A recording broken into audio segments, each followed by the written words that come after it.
किसी इंसान को जिंदा जला देना अपने आप में एक भयानक वारदात है। पुलिस के लिए कई सवाल, कई चुनौतियां लिए ये केस आपके मन में भी ये विचार जरूर पैदा करेगा कि क्या ऐसा भी हो सकता है।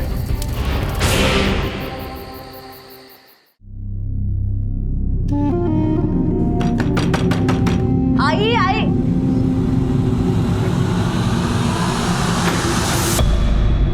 अम्मी, आपने इतना टाइम क्यों लगाया दरवाजा खोलने में?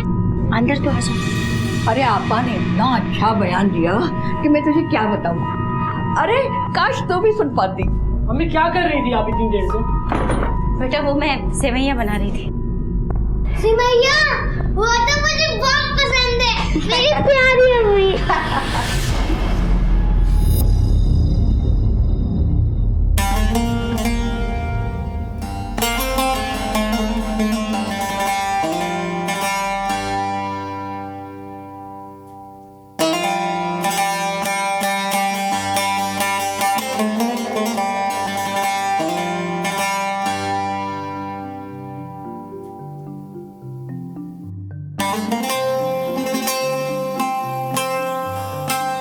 सर चलो शर्मा, मैं निकलता हूँ। एक्चुअली आज वाइफ का बर्थडे है। हर बार किसी न किसी केस के चक्कर में मिस कर देता हूँ। आज हाफ डे लिया है तो सोच रहा हूँ फैमिली को लंच के लिए बाहर लेके जाओ। अच्छा है सर, वरना पुलिस की नौकरी में तो बीवी बच्चों के लिए वक्त ही नहीं मिलता। I know. चलो सर एक्सक्यूज मी। हेलो, क्या, कहाँ पर? ठीक है, हम पहुँचते हैं। क्या हुआ? सर गाजियाबाद इंजीनियरिंग कॉलेज के पीछे वाले जंगल में किसी की जली हुई लाश मिली है। चलो, duty is duty. Right sir.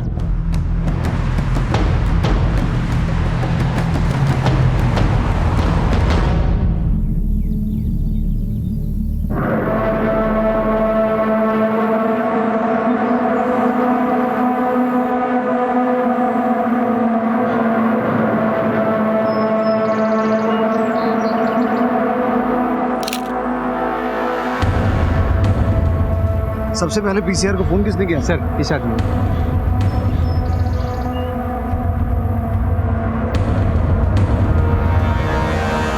हाँ भाई। जी सर। इस लाश को तुमने कितने बजे देखा? सर मैं लगभग 6:30 बजे सुबह दासना की तरफ जा रहा था। अचानक इतनी तेज बदबू आई सर कि मैंने अपनी बाइक रोकी और देखा तो ये लाश जल रही थी सर।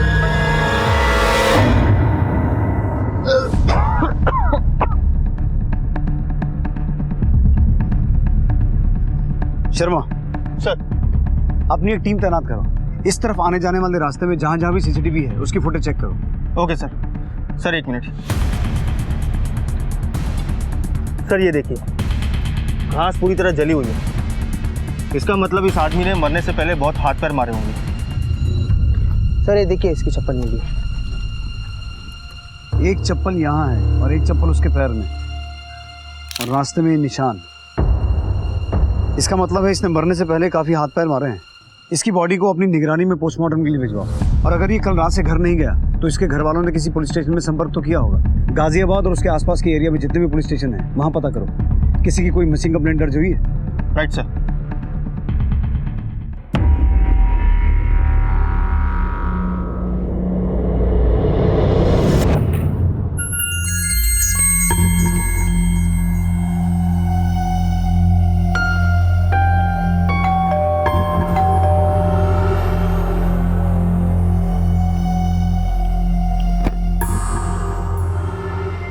वो बगल में मनोहर भाई रहते हैं ना, उन्होंने बताया आपको काम वाली बाई की ज़रूरत है। पूरे महीने का 2000 रुपया दे पाऊंगी, चलेगा तुमको?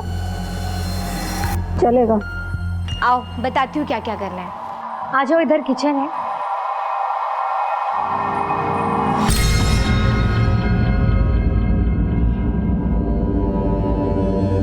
अरे वहाँ क्या कर रही हो, यहाँ आओ।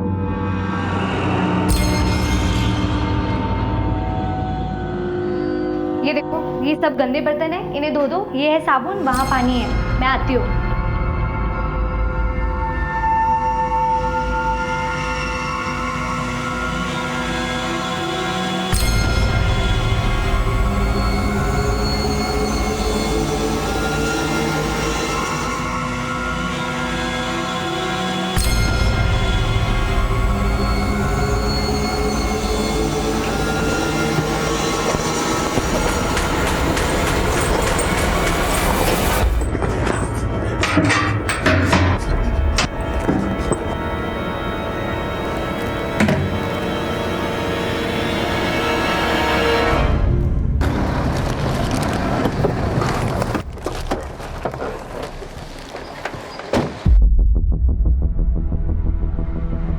सर आपका अंदाजा सही निकला, उस आदमी को जिंदा जलाया गया। ये रही उसकी पोस्टमार्टम रिपोर्ट। सर लाश पूरी तरह जल चुकी थी, लेकिन फिर भी पोस्टमार्टम रिपोर्ट से पता चला है कि उस आदमी की उम्र 35 से 40 साल रही होगी और हाइट तकरीबन 5 फीट 9 इंच होगी। और कुछ हाथ लगा? हाँ सर हमें उसका ये जला हुआ वोटर ID कार्ड मिला है। इसके स्टार्टिंग के 8 नंबर तो रिकवर हो गए हैं, लेकिन बाद के 2 नंबर वो आइडेंटिफाई नहीं हो पाए हैं। सर इसका नाम भी जल चुका है, लेकिन इसके नाम का पहला लेटर M से शुरू होता है और सेकंड नेम के आखिरी 2 लेटर A और D है। इस वोटर ID से हमें उस आदमी की पहचान के बारे में कुछ इन्फॉर्मेशन मिल सकती है। वोटर रजिस्ट्रेशन ऑफिस से पता करो। Okay sir. शर्मा, इस आदमी को इतनी बेरहमी से जलाकर मारा गया है, मुझे तो ये मामला आपसी रंजिश का लगता है। खैर, अपनी सभी टीम्स को अलर्ट पर रखो। हमारी तफ्तीश में किसी तरह की कमी नहीं रहनी चाहिए। Okay sir.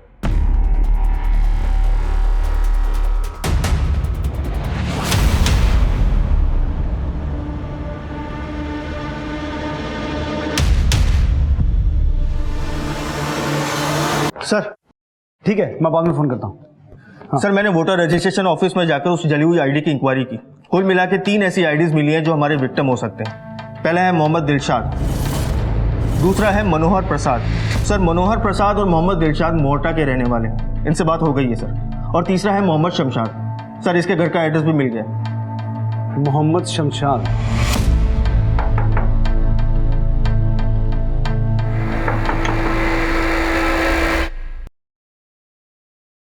जी मोहम्मद शमशाद का घर यही है? जी हाँ, यही है। क्या बात है साहब?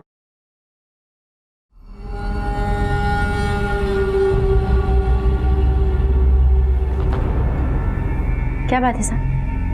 दरअसल आपसे कुछ ज़रूरी बात करनी है। बेहतर होगा आप बच्चों को अंदर भेज दें। जी बेटा, अंदर जाओ। आइए साहब। अम्मी,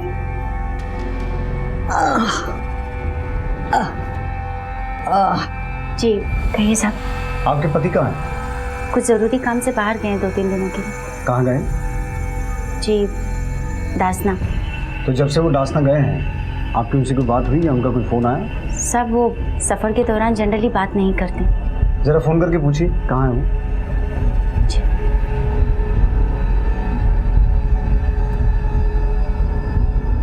आपके द्वारा डायल किया गया नंबर अभी स्विच ऑफ है। फ़ोन बंद है साहब। क्या बात है, आप लोग उनके बारे में इतना पूछताछ क्यों कर रहे हैं? ज़रा इस सामान को गौर से देखिए। आपके पति का है क्या?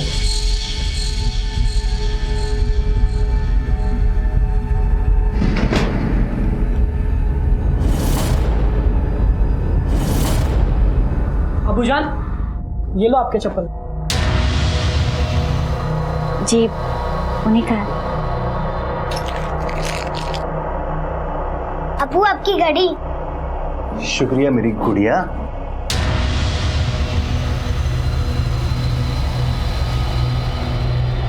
ये सब सामान उन्हीं का है साहब।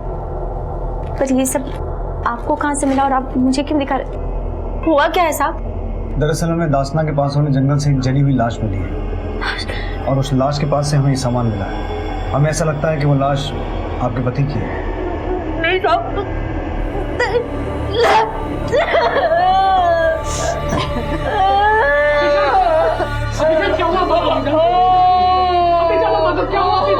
नहीं नहीं, ऐसा नहीं हो सकता। इंस्पेक्टर साहब, आपको जरूर धोखा हुआ है। शमशाद, मेरा बच्चा। आपके पति दासना क्यों जाते थे? दरगाह के बाहर हमारी फूलों और चादर की दुकान है साहब, उसी का सामान लाने गए थे। तो जब कभी भी दासना जाते थे रुकते कहाँ थे, कुछ आइडिया है आपको? उनके एक दोस्त है मकसूद जी, प्रॉपर्टी डीलर है, छप्पर वाली मस्जिद के पास रहते हैं। उन्हीं के पास। मकसूद का नंबर है आपके पास? जी दीजिए। आपको क्या लगता है शमशाद की किसी से कोई दुश्मनी थी? आपको किसी पे शक है? इंस्पेक्टर साहब, दरगाह में फूल और चादर बेचने वाले की किससे दुश्मनी हो सकती है भला?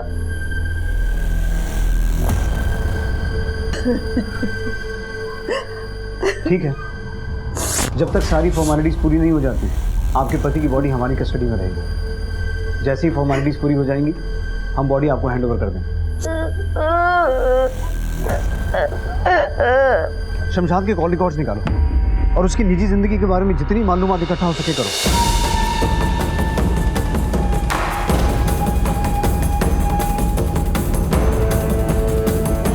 हेलो। पुलिस के सामने जिस तरह के हालात आए थे उससे ये साफ था कि कोई शमशाद से बहुत ज्यादा नफरत करता था। एक बीवी बच्चों वाले इंसान को इतनी दर्दनाक मौत देने के पीछे क्या कारण हो सकते हैं? पुलिस ने बहरहाल मामले की संजीदगी को देखते हुए गहराई से तफ्तीश शुरू कर दी।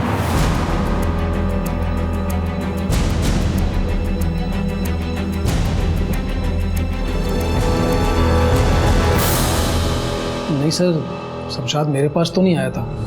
लेकिन उसकी बीवी नफीसा ने तो हमें बताया कि वो यहाँ आने वाला था। सर, उसकी बीवी की हर बात का आप यकीन नहीं करें ना तो बेहतर है। क्यों? खुश नहीं था अपनी बीवी के साथ में वो।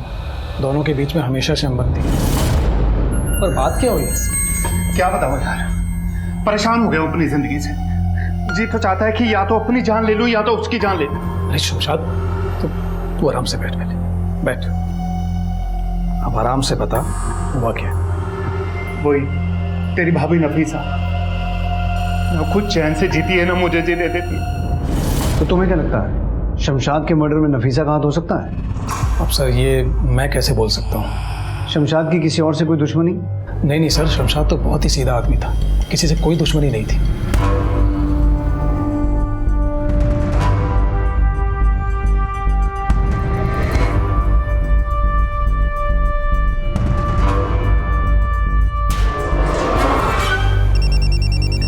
हेलो, ठीक सर, शमशाद के कॉल रिकॉर्ड्स आ गए। उसकी फोन लोकेशन के हिसाब से वो गाजियाबाद इंजीनियरिंग कॉलेज के पीछे वाले जंगल में था जहां हमें उसकी लाश मिली थी, और उसका फोन भी स्विच ऑफ वहीं हुआ था आखिरी बार। सर, रात तकरीबन 10 बजे उसे दरगाह वाले एरिया से निकलते हुए देखा गया था और 10:30 बजे के आसपास नफीसा ने उसे कॉल किया था। बशर चाचा, आप? अस्सलाम वालेकुम। अस्सलाम वालेकुम। वालेकुम अस्सलाम। बैठिए। कैसे आना हुआ? भाईजान का सुनने के बाद मुझे ऐसा लगा कि मुझे अब यहीं रहना चाहिए आप लोगों के साथ। वैसे भी आपके सिवा मेरा है ही कौन। अब आप लोगों की देखभाल करना मेरा फर्ज है। फैजल, अब यही बाकी रह गया था। लोग क्या बोलेंगे इसकी जरा भी परवाह नहीं तुझे। शमशाद तेरा यहाँ आना बिल्कुल पसंद नहीं करता था। शर्म नहीं आती तुझे? शमशाद को बहुत सी चीजें पसंद नहीं थी खालाजान, नफीसा भी नहीं और शायद आप भी नहीं।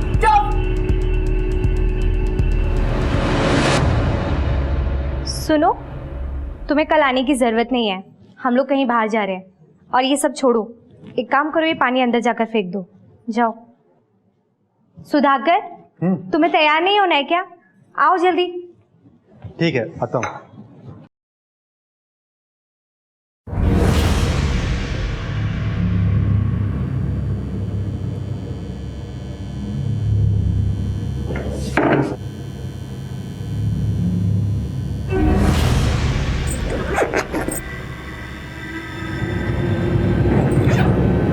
शमशाद की मौत से पहले उससे आखिरी बार फोन पे बात करने वाली तुम थी।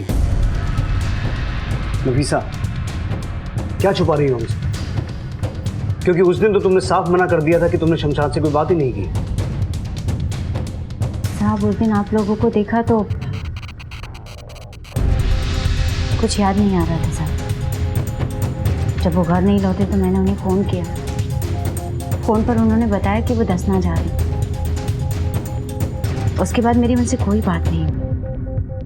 कहीं ऐसा तो नहीं कि उस फोन के जरिए तुमने शमशाद को कत्ल वाली जगह पे बुलाया हो और फिर उसे मरवा दिया? साहब, आप मुझ पर शक कर रहे हैं? तो तुम ही बताओ, हमें किस पे शक करना चाहिए? साहब, जब मेरी शमशाद के साथ शादी हुई थी तो सोचा था कि एक नई जिंदगी की शुरुआत हो रही है, लेकिन जिंदगी को जहन्नम बनते देर नहीं लगती। शमशाद अच्छे इंसान नहीं थे साहब, और उनका गुस्सा बहुत ही तेज था। गुस्सा और शमशाद भाई? नहीं सर, एकदम नरम मिजाज के आदमी थे शमशाद भाई। बात बात पर मुझ पे हाथ उठाते थे। सर आपको गलत फहमी हुई है, आप वो अम्मी को नहीं मारते थे, आखिर वो ऐसा करेंगे क्यों? हाँ अंकल, भाईजान सही कह रहे हैं। लोगों के लिए बहुत ही शरीफ, नेक और अच्छे इंसान थे, लेकिन मेरे लिए किसी हैवान से कम नहीं थे। क्या मतलब?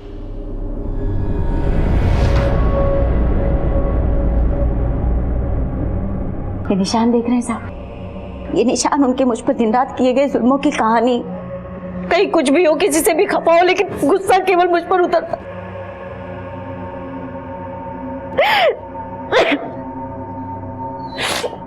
उनके जुल्म दिन रात बढ़ते जा रहे थे साहब, पर अब मैं अच्छे से जानती हूँ कि वो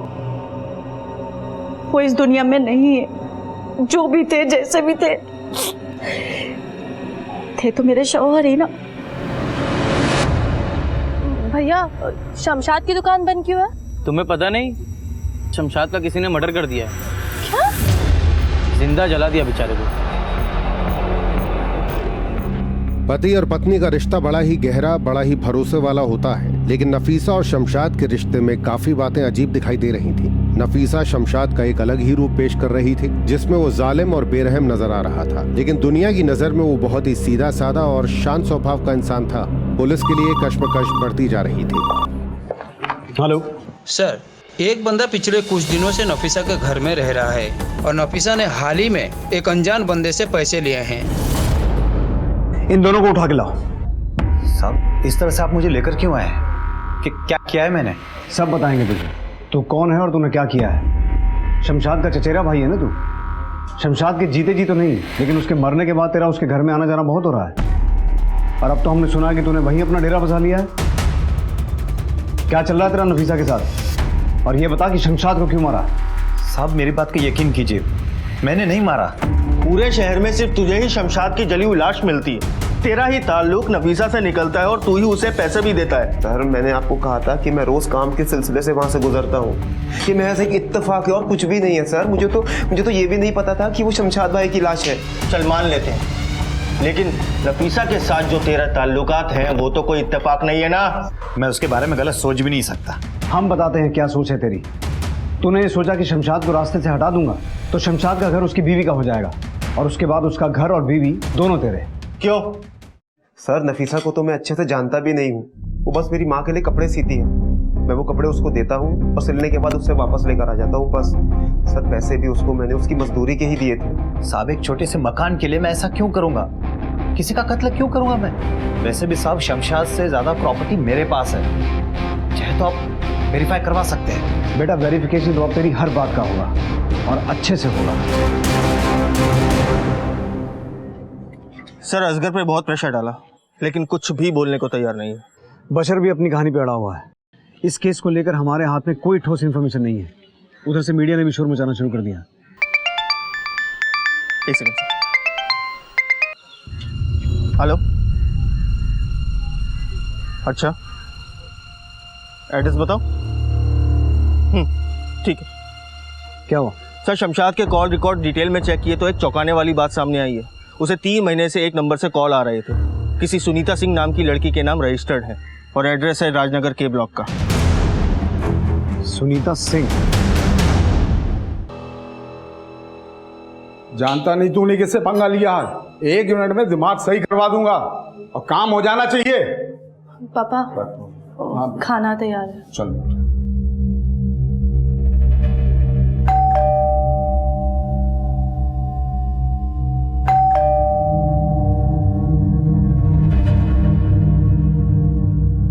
सुनीता का घर यही है? जी, मैं ही हूँ सुनीता।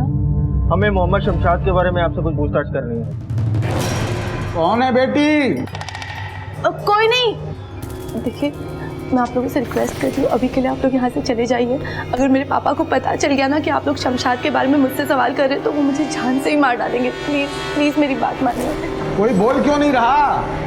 कोई नहीं पापा, वो बस कोई एड्रेस पूछ रहा है। रिक्वेस्ट करती हूँ।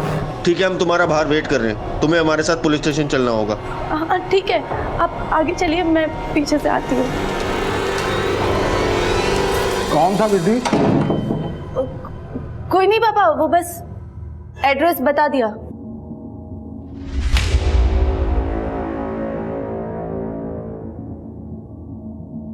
जनवरी 2016 से लेकर 13 मार्च 2017 तक तुम शमशाद से कॉन्स्टेंटली टच में थी। हमारी दोस्ती थी सर। दोस्ती? शमशाद की उम्र 43 की थी और तुम्हारी 21 की है। इतनी दोस्ती कैसे होगी तुम दोनों के बीच? तुम्हारे कॉल रिकॉर्ड्स के हिसाब से सुबह शाम बिना नागा कई कॉल्स होते थे तुम्हारे बीच, मैसेजेस होते थे, और कई कॉल्स के ड्यूरेशन तो आधे घंटे से ऊपर के हैं, वो भी दिन में 2-3 बार। फासला सिर्फ उम्र में बड़ा था, फोन में तो नजदीकियां बड़ी थी। ये सारे सवाल आप मुझसे क्यों पूछ रहे हो सर? वो इसलिए क्योंकि हमें शमशाद की डेड बॉडी मिली है। किसी ने उसे जिंदा जलाकर मार डाला है, और जब हम उसका केस इन्वेस्टिगेट कर रहे थे तो उसके कॉल रिकॉर्ड्स में से हमें तुम्हारा नंबर मिला है। क्या लगता है कौन मार सकता है उसे? मुझे क्या पता सर, मैं तो खुद हैरान हूँ, मुझे कुछ नहीं पता सच में।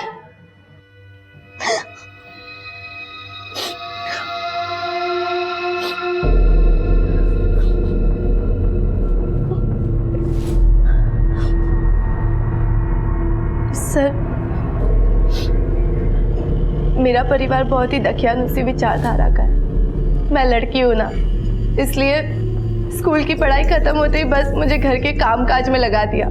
बाहर जाने के नाम पे मैं बस दरगाह तक ही जा सकती थी, और वो भी इसलिए क्योंकि उसमें मेरी माँ का विश्वास था। मैं शमशाद से पहली बार दरगाह में ही मिली थी सर। फूल मैडम, चप्पल इधर उतारिए। आइए मैडम, बाबा के लिए चादर लेके जाइए, बाबा मन्नत पूरी करें। आइए मैडम, आइए, जूते चप्पल इधर उतारिए। मैडम जी, वो चादर दिखाना मुझे।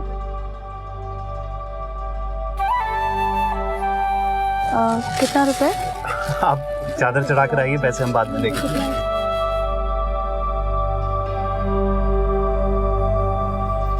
वहीं से हमारी दोस्ती शुरू हो गई। भीड़ में भी हमारी निगाहें एक दूसरे को ढूंढ ही लेती थी सर। हम धीरे धीरे एक दूसरे का दुख दर्द बांटने लगे। शमशाद पहला ऐसा मर्द था जिसने मुझसे इतनी इज्जत से बात की थी सर।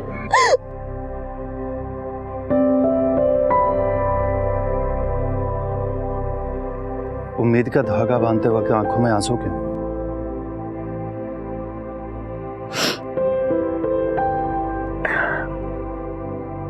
क्योंकि मेरी जिंदगी थमने वाली है। मेरे पापा मेरी शादी जबरदस्ती करवा रहे। 22 साल की उम्र में शादी, 23 में बच्चा, और 25 में तो जिंदगी दोपहर पकड़ लेती है। तुम चाहो तो हालात बदल भी सकते हैं।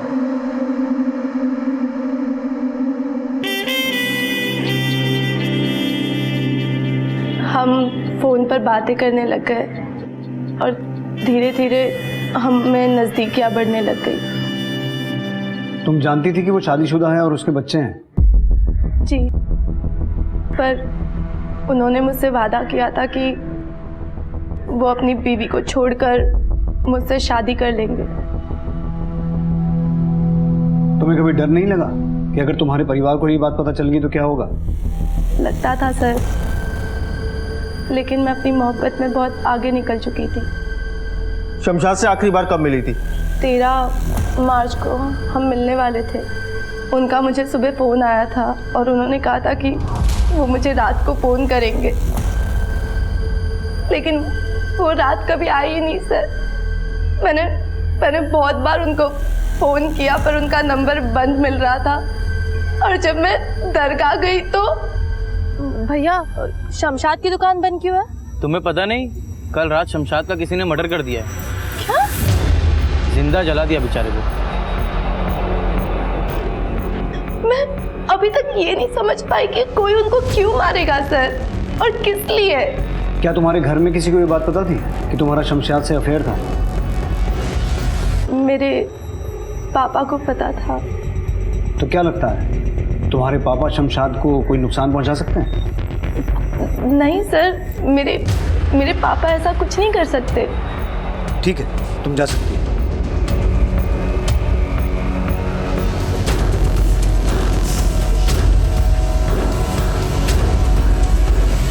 सर शमशाद शादीशुदा होते हुए भी दोहरी जिंदगी जी रहा था। कहीं उसकी मौत की वजह उसका ये अफेयर ही तो नहीं? एक काम करते हैं, इस केस के सिरों को एक एक करके खोलते हैं। सुनीता के पिता को बुलाओ। Okay sir.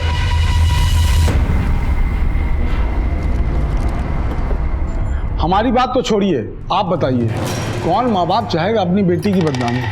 तो इसका मतलब ये हुआ कि शमशाद को आपने मरवाया है? मरवाना तो चाहता था, पर कोई अपना पहले से ही हाथ साफ कर गया। आपको जरा सा अंदाजा भी है कि आप क्या बात कर रहे हैं? जी हाँ, अच्छी तरह से। अब मुझे इजाजत दीजिए। नमस्कार। सर तेवर तो बड़े तीखे दिखा कर गए।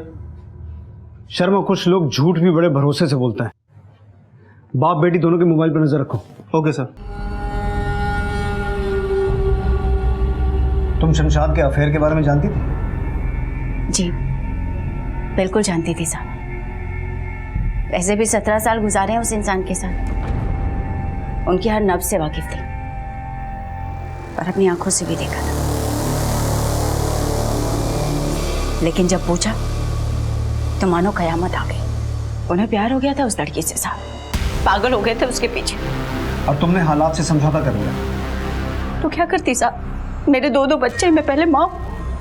लेकिन शमशाद ने तुम्हें धोखा दिया था, तुम्हारा दिल टूटा था, तो जाहिर सी बात है तुम्हें गुस्सा तो आया होगा। दिल तो पहली बार तब टूटा था जब उन्होंने मुझ पर हाथ उठाया था। लेकिन नफीसा, अगर बात इतनी सीरियस थी तो तुमने शमशाद के खिलाफ कंप्लेंट क्यों नहीं की? उसे छोड़ा क्यों नहीं? कैसे छोड़ देती साहब? लोगों को पता चलता तो क्या कहते? मेरी बच्ची बड़ी हो रही थी। अगर सबको ये सब पता चलता तो उससे शादी करने के लिए कौन तैयार होता?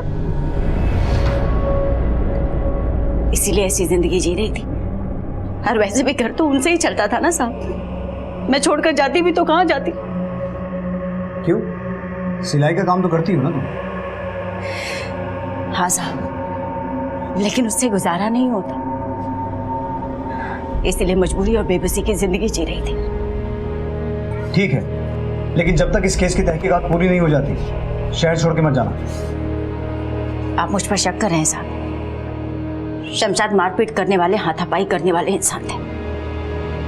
मैंने सब्र कर लिया, हो सकता है किसी और के सब्र का बांध टूट गया।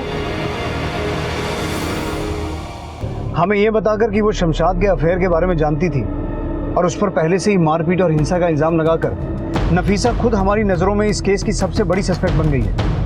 उसके पास बहुत बड़ा मोटिव है शमशाद को मारने का। सर नफीसा ने जो हमें हर बार बयान दिया था उससे शमशाद की एक अलग ही तस्वीर सामने आ रही है। शमशाद अच्छे इंसान नहीं थे साहब। और उधर मकसूद, सुनीता और शमशाद को जानने वाले लोगों ने जो हमें बयान दिया था वो नफीसा के बयान के बिल्कुल उलट है। एकदम नरम मिजाज के आदमी थे शमशाद भाई। अब्बू अम्मी को नहीं मारते थे।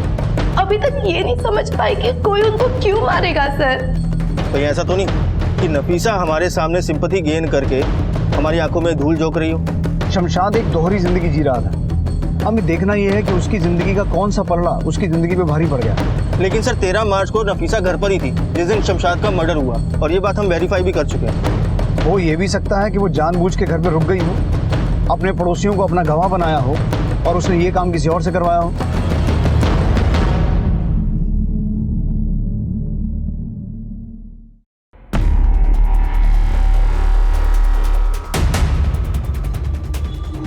क्या कर रही हो तुम? कुछ नहीं मैम साहब, बर्तन धो रही थी। अच्छा एक काम करो, बाथरूम में कपड़े पड़े हैं वो लेकर आओ। ठीक है मैम साहब।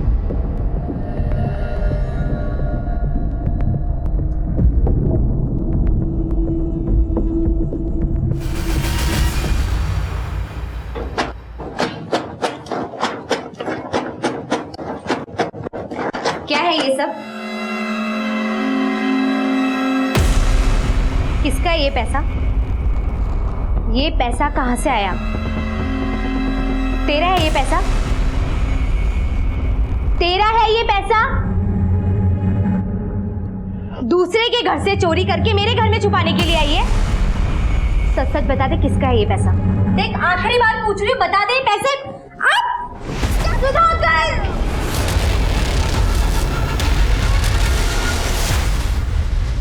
सर, आजकल सुनीता के इस नए नंबर से फ़ोन कॉल आ रहे हैं, लेकिन ताज्जुब की बात यह है कि बात करने के बाद स्विच ऑफ बता रहा है मोबाइल।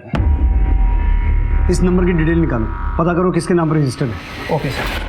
शर्मा सर। सुनीता और नफीसा दोनों पर नजर रखो 24 घंटे। Okay sir.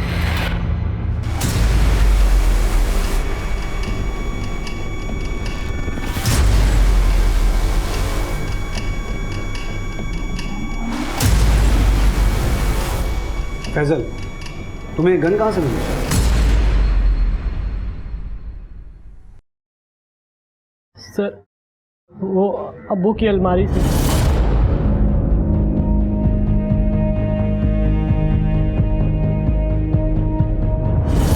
सर मुझे अब्बू जान की बहुत याद आ रही थी। हम उनकी अलमारी से उनकी तस्वीर लेने गए थे अपने पास रखने के लिए, और वहाँ से हमें ये गन मिली। साहब, जैसे ही मुझे पता चला मैं इसे लेकर यहाँ आ गई। अच्छा किया आपने।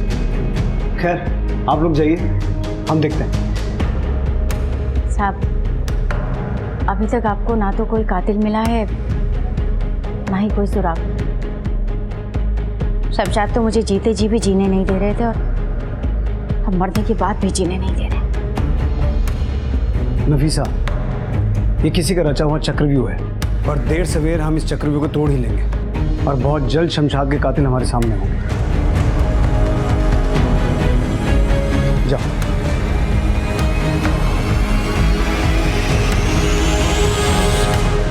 शर्मा, समझ में नहीं आ रहा है, एक सीधा साधा आदमी जो दरगाह पे फूल बेचता था, वो इस गन के साथ क्या कर रहा था? इस शमशाद की जिंदगी के जितने पन्ने पलटते जा रहे हैं, उतने ही पहलू सामने आ रहे हैं। सर सुनीता के मोबाइल पे जिस नंबर से कॉल आया था, उसके एड्रेस पे सतविंदर सिंह नाम का कोई आदमी किराए पे रहता था, लेकिन 2 साल पहले ही वो घर छोड़ के चला गया।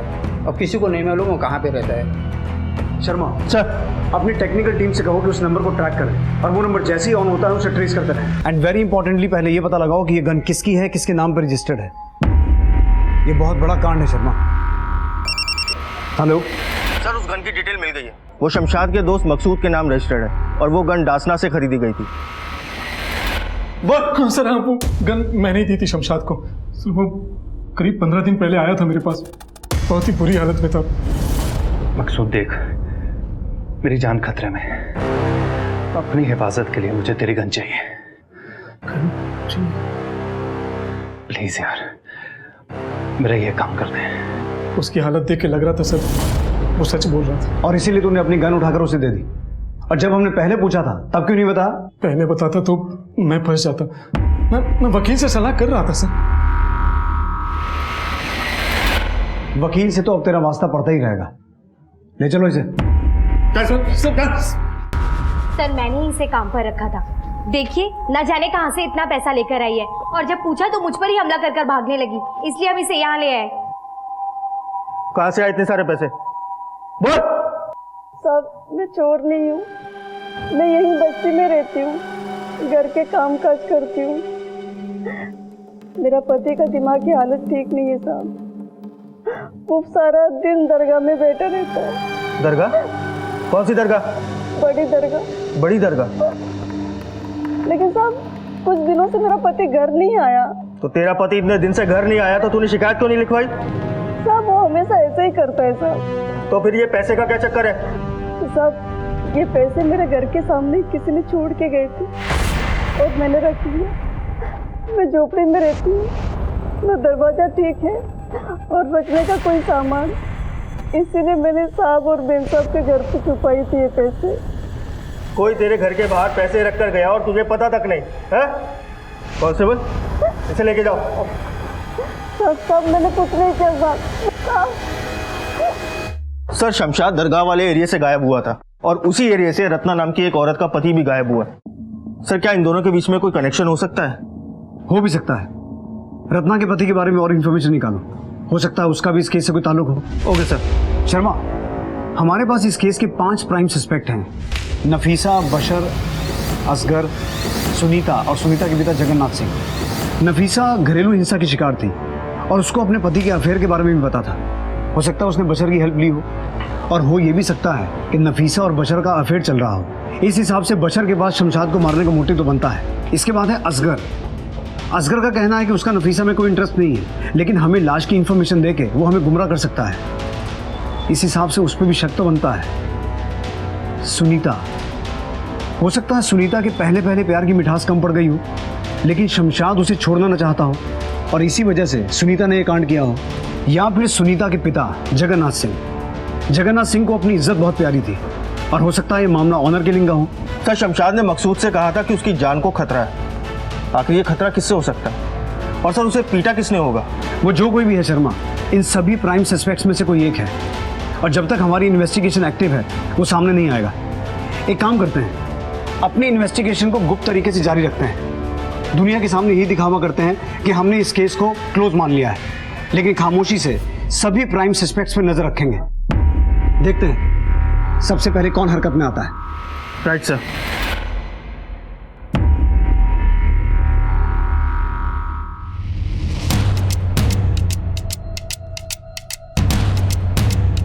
सर, सतविंदर सिंह का फोन अभी अभी एक्टिव हुआ है और चंडीगढ़ की तरफ ट्रैवल कर रहा है। शर्मा, अपनी टेक्निकल टीम से हेल्प लो और सतविंदर के फोन की लाइव लोकेशन को फॉलो करो और सबसे जरूरी, इस केस के जितने भी सस्पेक्ट हैं सब पर नजर रखो। Okay sir.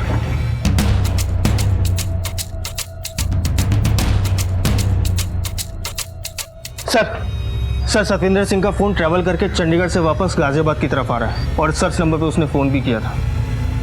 ओह, तो ये औरत अभी तक हमारे साथ गेम खेल रही थी। पीछा करो इसका और सतविंदर के फोन को लगातार फॉलो करते रहो। Okay sir.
सर, नफीसा से मेरी शादी अम्मी अब्बू की पसंद से हुई थी। आपसी रिश्तेदारी में, मजबूरी में नफीसा से मैंने रिश्ता तो जोड़ लिया, लेकिन दिल नहीं जोड़ पाया। जैसे तैसे जिंदगी चला रहा था। फिर सुनीता मेरी जिंदगी में आई, मुझे इससे इश्क हो गया। मैं चाहता तो नफीसा को तलाक दे सकता था, लेकिन पूरे खानदान में बदनामी हो जाती। मुझे कोई ना कोई हल तो निकालना ही था सर। सुनीता से ताल्लुकात रखने की वजह से मुझ पर पहले भी हमला हो चुका है। सुनीता दूसरे मजहब की है। इसके घर वाले कभी भी हमारे इस रिश्ते को मंजूरी नहीं देते। मैंने सोचा मैं क्यों ना अपनी हस्ती ही मिटा दूं और मामला ठंडा होने पर सुनीता के साथ कहीं दूर निकल जाऊं। मैंने दासना में एक मरे हुए आदमी के नाम पर सिम लिया और उसी नंबर से मैं सुनीता को फोन करता था और बाद में फोन ऑफ कर देता था। तो तेरी इस सोच की वजह से एक बेगुनाह की जान गई। कौन था वो? एक आदमी अक्सर दरगाह के बाहर बैठा करता था। वो लगभग मेरे ही कद काठी का था। मैंने उसे मेरे कपड़े दिए, उसे बराबर आ गए। वो पागल नहीं था, लेकिन कुछ अजीब सा था। उसकी बीवी सुबह उसको दरगाह पर छोड़कर जाती थी और रात को ले जाती थी। तो तूने उस भिखारी को टारगेट किया?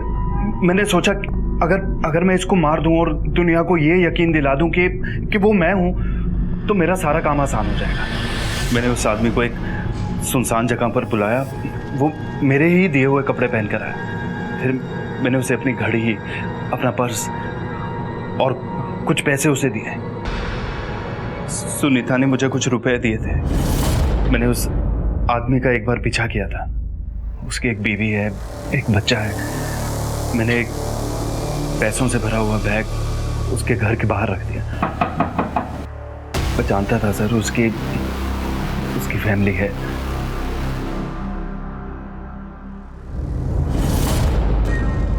और तुम्हें इसने कैसे कन्विंस किया अपने प्लान में शामिल होने के लिए? सर, अगर भागकर शादी करती तो न जाने क्या हो जाता। पापा ने पहले भी शमशाद को पिटवाया है, अब की बार तो जान से ही मार डालते। इसलिए अकेले भागूंगी तो हल्ला नहीं होगा सोचकर मैंने शमशाद का साथ दे दिया। प्लान अच्छा बनाया था तुमने, कामयाब भी हो गए। अब इस कामयाबी का इनाम भी मिलेगा, जिंदगी भर जेल में रहना दोनों।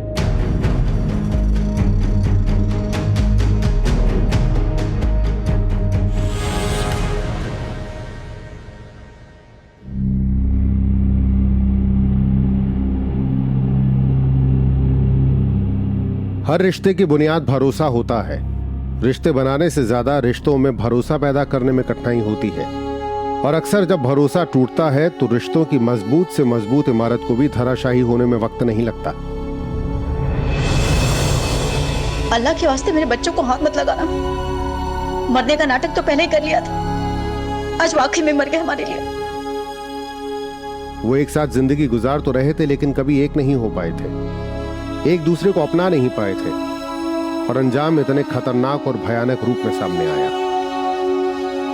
अपने आप को दुनिया की नजर में बेहतर बनाए रखने के लिए शमशाद ने किसी बेगुनाह की जान ले ली। याद रखिए, जो उन पे कितना भी पर्दा डालने की कोशिश करें, एक ना एक दिन वो बेनकाब होकर ही रहता है।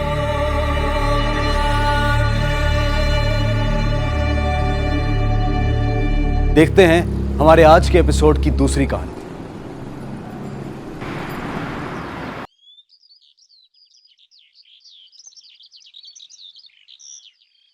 हम दूसरों को कभी पूरी तरह नहीं समझ सकते, लेकिन हम अपनी हकीकत से वाकिफ हो जरूरी ये भी नहीं होता। जो जरूरी होता है अक्सर उसका ख्याल बाद में आता है, इतना बाद में कि तब तक सब कुछ बिखर चुका होता है। हम सब एक जैसे नहीं होते, किसी में कोई खामी, किसी में कोई खूबी, कोई कमजोर, कोई स्ट्रांग, कोई सीधा तो कोई शातिर।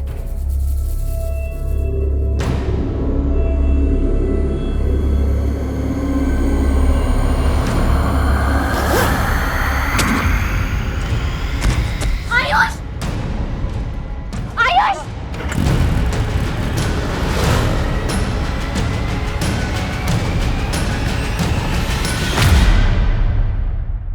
लोगों से अच्छी तरह से पूछताछ करो। देखो क्या कहते हैं वो लोग। सर, पीतमपुरा चौराहे के पास एक आदमी पे गोली चली है, उसकी बीवी उसके साथ थी, वो उसे हॉस्पिटल लेके गई है। एक काम करो, वर्मा और तुम क्राइम सीन पे जाओ, देखो मामला क्या है। मैं और यादव हॉस्पिटल जाते हैं। ठीक है सर।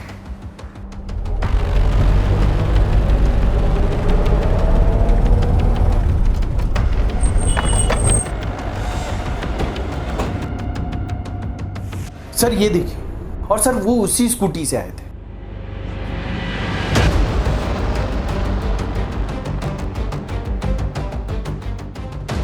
सर, जब वो आदमी भाग रहा था तो मैंने अपने मोबाइल से उसका फोटो लिया था।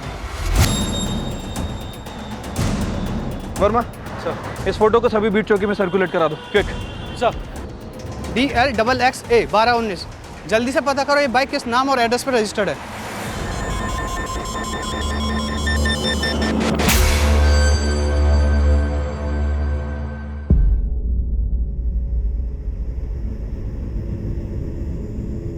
ईशा, ईशा बेटा, आयुष कहाँ है और कैसा है वो? ये सब हुआ कैसे बेटा? आयुष!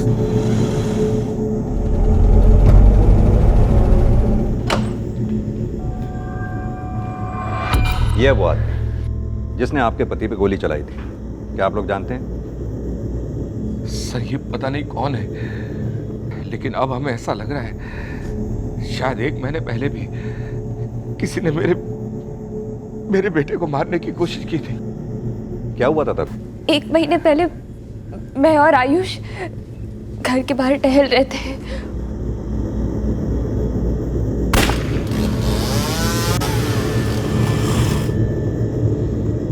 ईशा, आयुष, बेटा ये आवाज कैसी थी? मम्मी जी यहाँ से एक बाइक स्पीड से गई, लगता है साइलेंसर फट गया होगा उसका।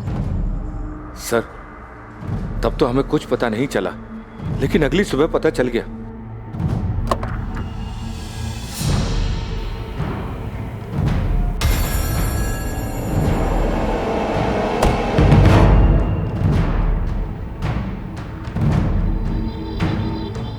एक महीना पहले जब आयुष पे गोली चलाई गई थी तो आप लोगों ने पुलिस में कंप्लेंट की थी? नहीं, क्योंकि आयुष को लगा ही नहीं था कि कोई उसे मारना चाहता है। कोई ऐसे ही गोली क्यों चलाएगा? सर बस यही हमसे गलती हो गई। जब ये सब हुआ तब आयुष ने बोला कि पापा ऐसे ही कोई सिरफिरा होगा, वरना हमारी दुश्मनी है क्या किसी से जो कोई हम पे गोलियां चलाएगा? लेकिन बेटा गोली तो चली ना। हाँ गोली चली है, लेकिन लगी थोड़ी ना है। लेकिन अब आयुष को गोली लगी है। आप लोग इस बात को इतना लाइटली कैसे ले सकते हैं? आप लोगों को किसी पे शक है जो आयुष को मारने की कोशिश करे? डॉक्टर, आयुष कैसे है? He is critical. उन्हें कुछ घंटों के लिए वेंटिलेटर पे रखना होगा। अभी कुछ नहीं कह सकते। Excuse me. बोलो शर्मा। सर वो शूटर की बाइक का नंबर फेक निकला सर। सर कोई शातिर इंसान है, हो सकता है पहले से ही प्लान किया हो। प्लानिंग तो थी, लेकिन शर्मा शूटर नौसिखिया है, क्योंकि 1 महीना पहले जब उसने इस लड़के पे गोली चलाई तो गोली लगी नहीं, और दूसरी बार गोली कंधे पे लगी। सर अगर शूटर नौसिखिया है तो ये भी हो सकता है कि कोई जान पहचान वाला हो। फिलहाल फैमिली ने किसी पे शक नहीं जताया। शर्मा एक काम करो, अपने खबरियों से पता लगवाओ कि ऐसा कौन सा कॉन्ट्रैक्ट किलर है जिसने बिना प्रैक्टिस के यह कॉन्ट्रैक्ट उठाया, और अपने एरिया में जितने भी हिस्ट्री शीटर हैं सबकी हाजिरी लो। इससे पहले कि शूटर अंडरग्राउंड हो जाए, उसे पहले ही उसे धर दबोचना है। ठीक है सर। हो सकता है आपके बेटे आयुष की या आपकी किसी से कोई पुरानी दुश्मनी हो जिसकी वजह से ये सब हुआ हो। ऐसा कुछ नजर तो नहीं आ रहा। आप तो आयुष की वाइफ है, आपको तो उसने बताया होगा कहीं उसके दोस्तों से या किसी से कोई इसका लड़ाई या झगड़ा? नहीं, आयुष ने मुझे कभी ऐसा कुछ नहीं बताया। आपको देखकर लगता है कि आप दोनों की नई शादी हुई है? जी सर, 3 महीने पहले ही इन दोनों की शादी हुई है। शादी से पहले भी आप दोनों एक दूसरे को जानते थे? मेरा मतलब ये लव मैरिज है? नहीं सर, हमारी अरेंज मैरिज हुई है। अच्छा, 1 महीने पहले जो आप दोनों पे अटैक हुआ था उसमें जो बुलेट मिली थी वो कहाँ है?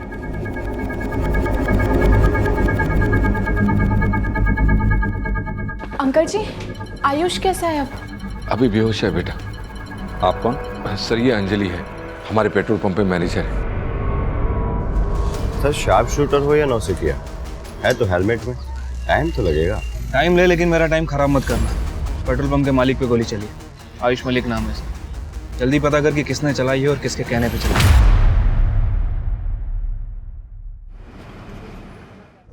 सर बुलेट करीब 3 इंच अंदर थी, जो शोल्डर के बोन में धसी हुई थी।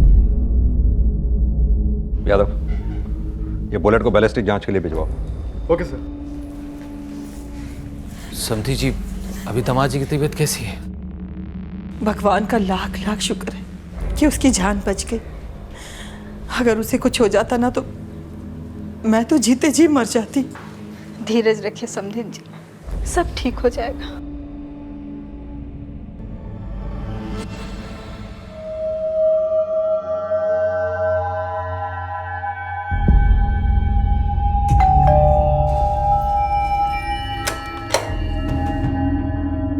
कहाँ रह गए थे? बहुत देर हो गई तुम्हें आने में। अरे ऑफिस में बहुत काम था आज।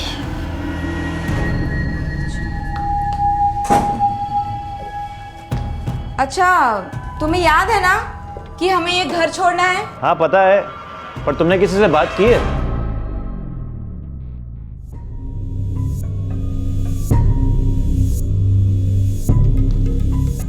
सर ये देखिए, ये शूटर दूसरे एरिया के सीसीटीवी में कैप्चर हुआ है। और सर ये जो गली है ये आयुष और ईशा के घर के पीछे से जाती है।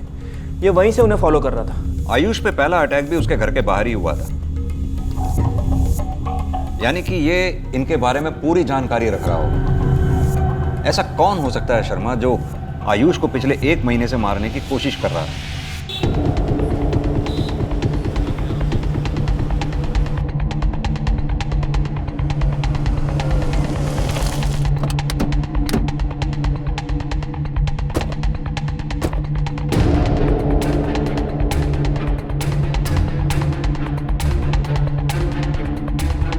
पुलिस अब आयुष पे हुए हमले का मोटिव ढूंढ रही थी। वहीं इस संभावना को भी खंगाला जा रहा था कि आयुष पे गोली चलाने वाला कोई कॉन्ट्रैक्ट किलर था या आयुष की फैमिली से जुड़ा कोई ऐसा शख्स जिसकी भनक उनको भी नहीं थी। पर क्या आयुष उसको जानता था?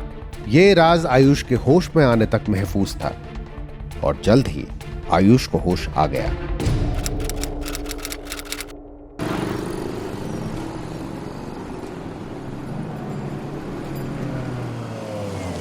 ये वो आदमी है जिसने आप पे गोली चलाई थी। कौन हो सकता है ये आदमी? पता नहीं सर, मैं नहीं जानता। ये आदमी पिछले 1 महीने से आपको मारने की कोशिश कर रहा है। किसी पे शक है आपको? मुझे किसी पे शक नहीं है सर, लेकिन जब पहली बार गोली चली तब से लेके आज तक ऐसा लगता है जैसे कोई बार बार मेरा पीछा कर रहा हो। ऐसा कितनी बार हुआ है? कई बार हुआ है। लेकिन आपके पेरेंट्स ने इस बारे में हमें कुछ नहीं बताया। हाँ, वो मैंने मम्मी पापा को बताया नहीं था। मैंने कहा बिना बात के टेंशन लेंगे इसलिए। अगर आपको किसी पे शक था तो हमारे पास आ सकते थे आप। आना तो चाहता था, लेकिन फिर ये हो गया। ठीक।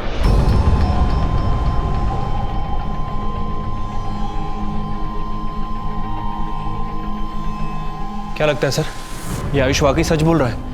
क्योंकि कोई आदमी पिछले 1 महीने से इसके ऊपर नजर रखा हुआ था। इसने इसकी कंप्लेंट तो नहीं की और अभी कह रहा है कि मैं पुलिस में कंप्लेंट करने ही वाला था। लेकिन आयुष झूठ क्यों बोलेगा? शर्मा, ईशा और आयुष की शादी 3 महीना पहले हुई थी और दोनों हमलों के वक्त उसकी बीवी ईशा उसके साथ थी। अब पता ये करना है कि जब जब आयुष को ये लगा कि उसका कोई पीछा कर रहा है, क्या उस वक्त भी उसकी वाइफ ईशा उसके साथ थी? आओ वर्मा, तुम यहीं रुको सर।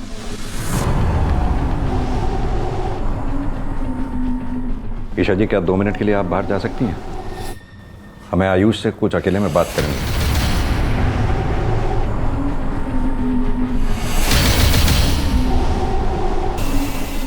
ओके।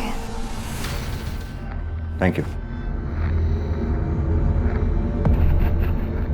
आयुष जी, जब पहली बार आप पे गोली चलाई गई थी तब भी आपकी वाइफ आपके साथ थी और इस बार भी जब आपके ऊपर जानलेवा हमला हुआ आपकी वाइफ आपके साथ थी। हम ये जानना चाहते हैं कि जब जब भी आपको ऐसा लगा कि आपका कोई पीछा कर रहा है, उस वक्त आप अकेले थे या उस वक्त भी आपकी वाइफ ईशा आपके साथ रहती थी? ईशा मेरे साथ ही होती थी, लेकिन आप लोग ऐसे क्यों पूछ रहे हैं? देखिए आयुष जी, आपके ऊपर जानलेवा हमला हुआ है और आपकी फैमिली किसी पे शक नहीं जता रही है, तो हमें तो डिटेल में पूछताछ करनी ही पड़ेगी।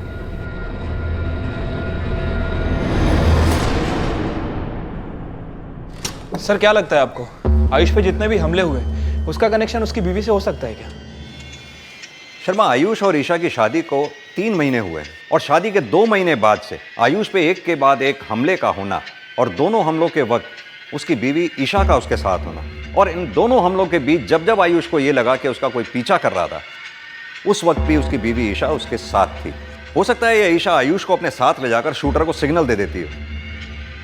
ये ईशा के अफेयर का एंगल इन्वेस्टिगेट करो, उसके कॉल रिकॉर्ड, शादी से पहले की एक्टिविटीज, सब कुछ अच्छी तरह से चेक करो।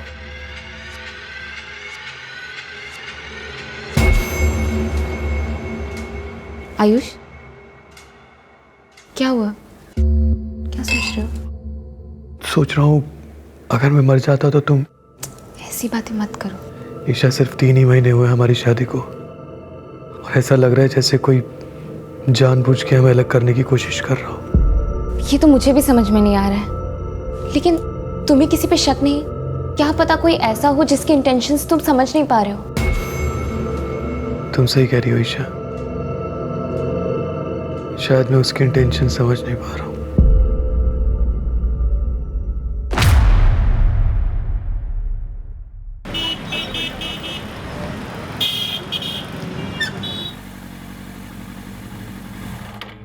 आइए, आइए सर।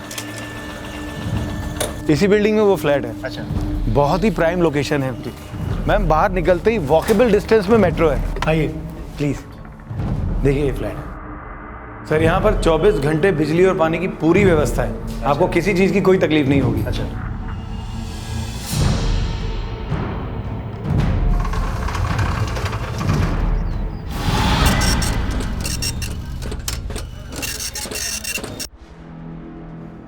सर, ईशा मलिक के कॉल रिकॉर्ड्स।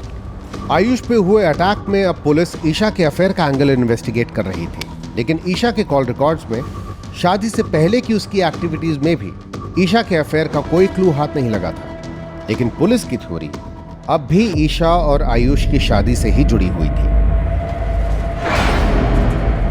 शर्मा, जब अटैक हुए तो आयुष और ईशा दोनों साथ में थे, लेकिन पहले हमले में अटैकर अपना निशाना चूक गया।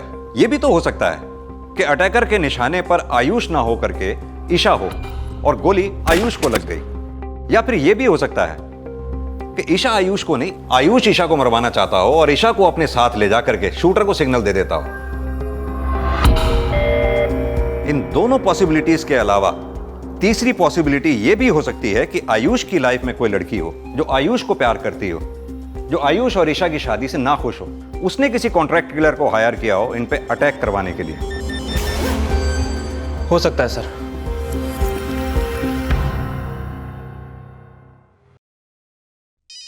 संभाल के बैठना। हेलो। हाँ पापा, हम आयुष को घर ले आए। शादी को सिर्फ 3 महीने हुए, पता नहीं मेरे बच्चे को किसकी नजर लग गई। अरे ये नजर वजर कुछ नहीं होती, तुम भी बस। पर हमले तो हो ही रहे ना पापा। मैंने आपको पहले ही कहा था कि मुझे इतनी जल्दी शादी नहीं करनी। लेकिन तू कहना क्या चाहता है? जो मैं कहना चाहता हूं आप समझोगे नहीं।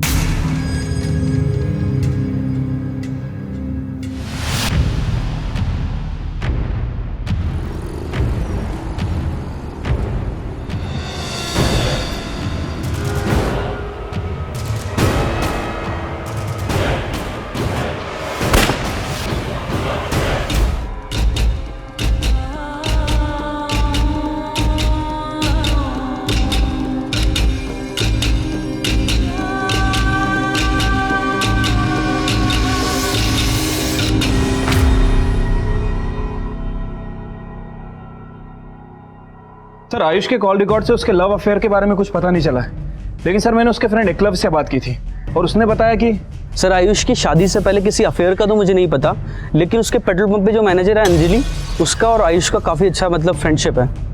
सर, ये अंजलि पिछले 4 साल से आयुष के पेट्रोल पंप पे मैनेजर है। सर, हो सकता है इनका रिश्ता एम्प्लॉयर बॉस के अलावा भी कुछ और हो। अगर ऐसा है तो अंजलि के कॉल रिकॉर्ड्स और एक्टिविटीज सब पता करो। अंजलि और आयुष दोनों से मिलो, देखो क्या कहते हैं। ठीक है सर।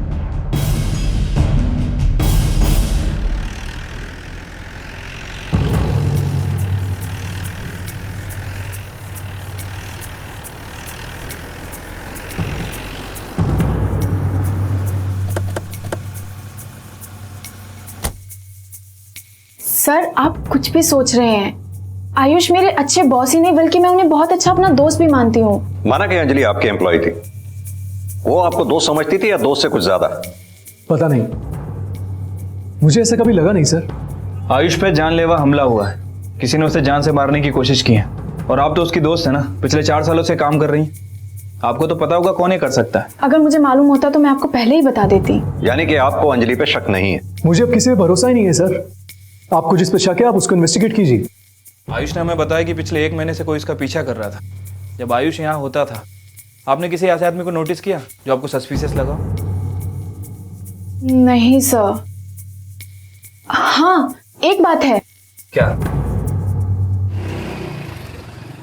अबे, एक गाड़ी में तेल डालने का कितना टाइम लेगा? ओ भाई, आदमी हूँ मशीन थोड़ी हूँ यार, थोड़ा वेट करना। सुन बे भूतनी के, वेट तो हमने अपने बाप का नहीं किया। गाली किसको दिया बे? देंगे बे, क्या उखाड़ देगा?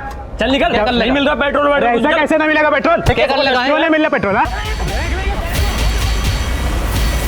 कौन थे वो दोनों? वो तो मुझे नहीं मालूम, पर हाँ उस दिन की सीसीटीवी में वो कैप्चर जरूर हुए होंगे।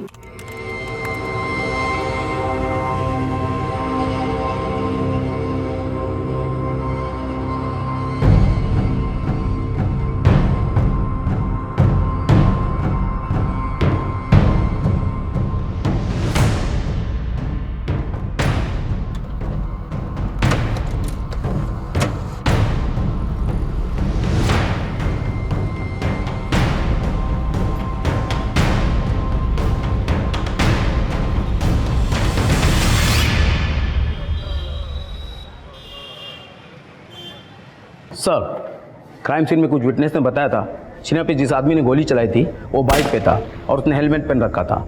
लेकिन सर क्राइम सीन के आसपास कोई सीसीटीवी नहीं मिला। जोशी, अगर क्राइम सीन के पास सीसीटीवी नहीं मिला तो उसके आसपास का एरिया चेक करो। हो सकता है वो शूटर कहीं और कैप्चर हुआ हो। सर, क्या लगता है आपको ऐसा कौन हो सकता है जो आपकी बीवी को मरवा सकता है? सर मुझे कुछ समझ नहीं आ रहा। देखिए उदय जी, हमें पता चला है कि आपकी बीवी पर गोली चलाने वाला कोई बाइकर था। ऐसा कोई भी हिंट है आपके पास जो हमें उस किलर को पकड़वाने में हमारी मदद कर सकता है? वो बाइकर था? हाँ। किसी पर शक आपको? सर पिछले कुछ दिनों से एक आदमी को अपने घर के आसपास देखा था। वो भी बाइक पे होता था और हमेशा हेलमेट लगा रखता था।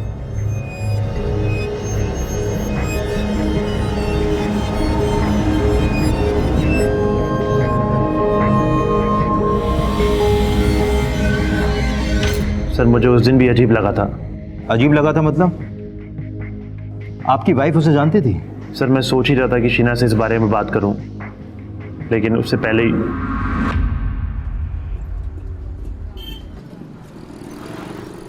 आयुष तुम कुछ दिन और आराम कर लेते हैं। वैसे भी जानता हूँ मेरी जान को खतरा है, लेकिन इसका मतलब ये नहीं कि दुबक के घर पर बैठा रहो। लेकिन बेटा मुझे भी बहुत डर लग रहा है। जब तक वो हमला करने वाला पकड़ा नहीं जाता तुम घर से भी तो काम कर सकते हो ना बेटा। आपको फिक्र करने की कोई जरूरत नहीं है। जब तक आपका आशीर्वाद है ना, तब तक मेरा कोई कुछ नहीं बिगाड़ सकता।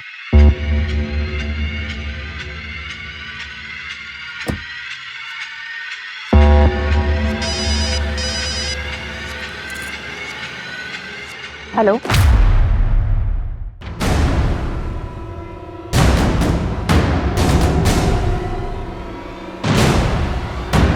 थोड़ा स्लो करना।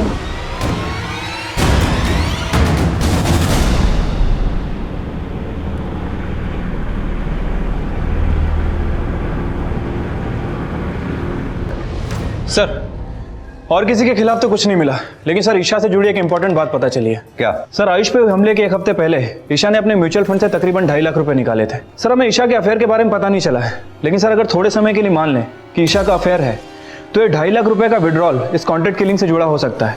सर हो सकता है कि उस शूटर को ईशा ने पैसे दिए हों।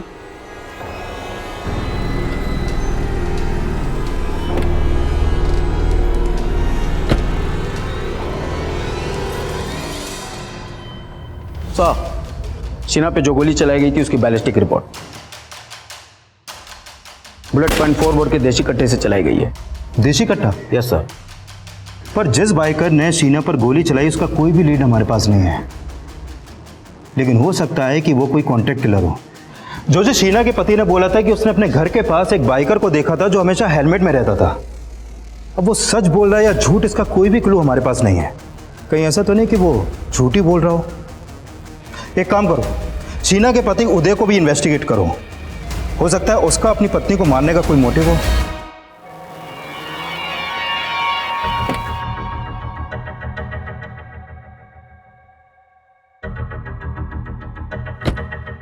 जी सर, आपने बुलवाया था? जी। 10 मार्च 2018 को जब आप पर पहली बार जानलेवा हमला हुआ, उससे ठीक एक हफ्ता पहले यानी 3 मार्च को आपकी वाइफ ने अपने म्यूचुअल फंड से 2.5 लाख रुपए कैश विड्रॉल किए थे। क्या ये बात आप जानते हैं? 2.5 लाख? नहीं, मुझे इस बारे में कुछ नहीं पता। लेकिन अगर ऐसा हुआ भी है तो इसका मुझ पे हुए अटैक से क्या कनेक्शन हो सकता है सर? कनेक्शन हो सकता है, इसीलिए आपसे पूछ रहे हैं। क्या आपको अपनी वाइफ पे शक है? पहले मुझे उस पर शक नहीं था सर, लेकिन अब मैं उस पर भरोसा भी नहीं कर पा रहा। क्यों? क्या आपको लगता है आपकी वाइफ का किसी के साथ अफेयर है? अफेयर हो सकता है या नहीं हो सकता, या फिर किसके साथ हो सकता है, इस बारे में मुझे कुछ नहीं पता। आयुष के माता पिता से मेरे एक दोस्त ने मिलवाया था, फिर मैंने शादी की बातें की, दोनों बच्चे मिले और हमने शादी तय कर दी। आपकी बेटी ईशा क्या इस रिश्ते से खुश थी? हाँ बहुत खुश थी। लेकिन आप ये सब क्यों पूछ रहे हैं? हम आयुष पे अटैक होने की वजह जानने की कोशिश कर रहे हैं। क्या आयुष ईशा से शादी करके खुश है? जी। क्या ईशा इस शादी से खुश है? सर आप क्या पूछना चाह रहे हैं, हमारी कुछ समझ में नहीं आ रहा है। देखिए सूरी साहब, हमें यह लगता है कि आयुष पे अटैक होने का कनेक्शन आयुष और ईशा की शादी से जुड़ा हो सकता है। तो क्या ईशा के बारे में आपको कुछ पता चला है सर? अगर पता चला है तो हमें साफ साफ बताइए ना। साफ साफ ही पूछ रहा हूँ, अगर कुछ है तो बता दो। ऐसा कुछ नहीं है सर, आप ही सोचिए, अगर मेरा किसी से अफेयर होता तो मैं आयुष से शादी ही क्यों करती? लेकिन आयुष को तो आपके फादर ने पसंद किया था। ये भी तो हो सकता है कि अपने अफेयर की बात उस समय अपने फादर को आप बता ही ना पाई हो। ऐसा कुछ नहीं है, मेरा किसी के साथ भी अफेयर नहीं है। प्लीज स्टॉप ऑल दिस, मेरा विश्वास कीजिए आप। ठीक है, एक बात और पूछनी थी। आयुष पे अटैक होने से एक हफ्ता पहले आपने अपने म्यूचुअल फंड से 2.5 लाख रुपए निकाले थे। ये बात आपने आयुष को नहीं बताई थी। तो आयुष को नहीं बताई तो कुछ भी मतलब निकालेंगे आप इसका? मतलब हम नहीं निकाल रहे, आयुष भी निकाल रहा है, शक कर रहा है आप पे। अब ये बात सही है या? मुझे नहीं पता आयुष से आपकी क्या बात हुई है, लेकिन मैं आपको बता देती हूँ, वो जो 2.5 लाख रुपया मैंने विड्रॉ किए थे अपने म्यूचुअल फंड से, वो मैंने अपने फादर के अकाउंट में डाल दिए थे। फादर के अकाउंट में क्यों? सर, मेरे पापा को पैसों की बहुत ज्यादा जरूरत थी, मैं उनकी हेल्प करना चाहती थी और इसीलिए मैंने ये बात आयुष को नहीं बताई। आप चाहे तो चेक कर सकते हैं, लेकिन प्लीज प्लीज मुझ पे शक मत कीजिए।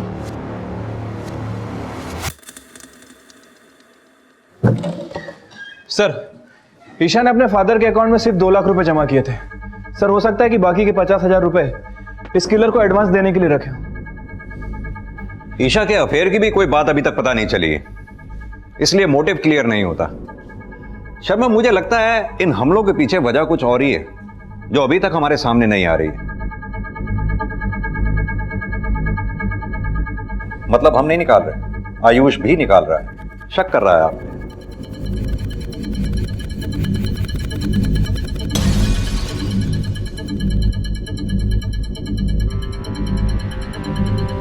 हम दोनों ही चुप हैं। वेल, इसके 2 मतलब हो सकते हैं। एक तो ये कि हम एक दूसरे को पसंद नहीं आए, और दूसरा ये कि शायद कुछ ऐसी बातें हैं जो हम एक दूसरे के साथ शेयर नहीं करना चाहते। आई डोंट नो तुम क्या सोच रहे हो, but to be really frank, मैं अभी शादी नहीं करना चाहती, लेकिन मेरे पापा ने। एक्चुअली मैं भी अभी शादी नहीं करना चाहता, लेकिन मॉम डैड को नाराज नहीं कर सकता हूँ, तो इसलिए सोचा मिल लेता हूँ। तो तुम किसी और से? नहीं, एक्चुअली ट्राई तो बहुत किया, लेकिन कभी कोई पसंद नहीं आई। तुम्हारी लाइफ में कोई है? नहीं, ऐसा कुछ नहीं है। मतलब हमारा कोई ऐसा पास नहीं है, राइट? सो तुम्हें क्या लगता है, फ्यूचर में हम लोग साथ हो सकते हैं?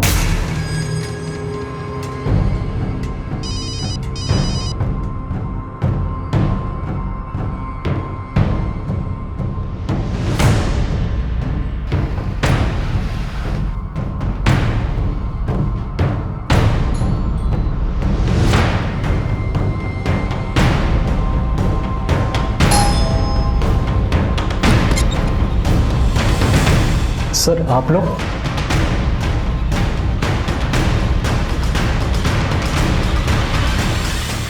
साहब, हमने कुछ नहीं किया साहब। आप हमें बता क्यों नहीं गए? आप हमें यहाँ क्यों लेके आए साहब? पेट्रोल पंप के मालिक आयुष मलिक पे गोली चली है।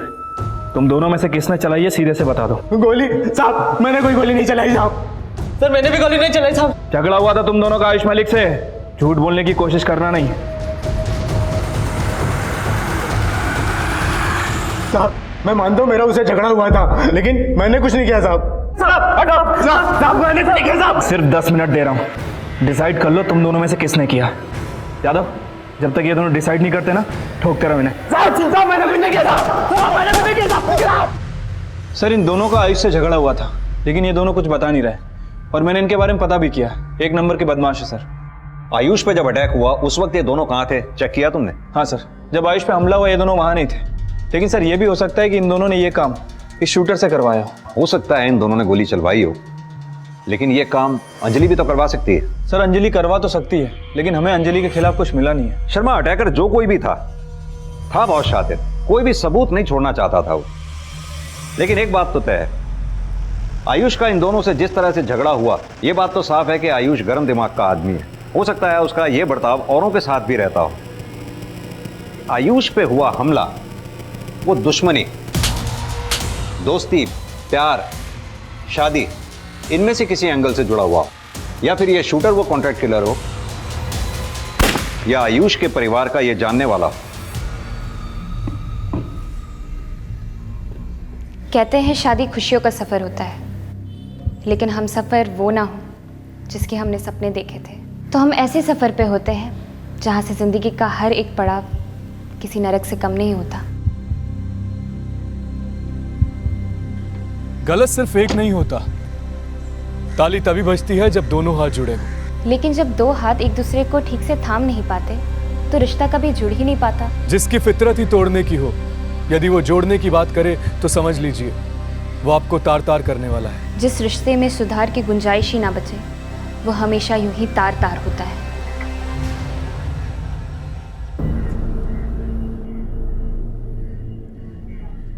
ईशा, माँ, क्या हुआ बेटा? क्या हुआ ईशा?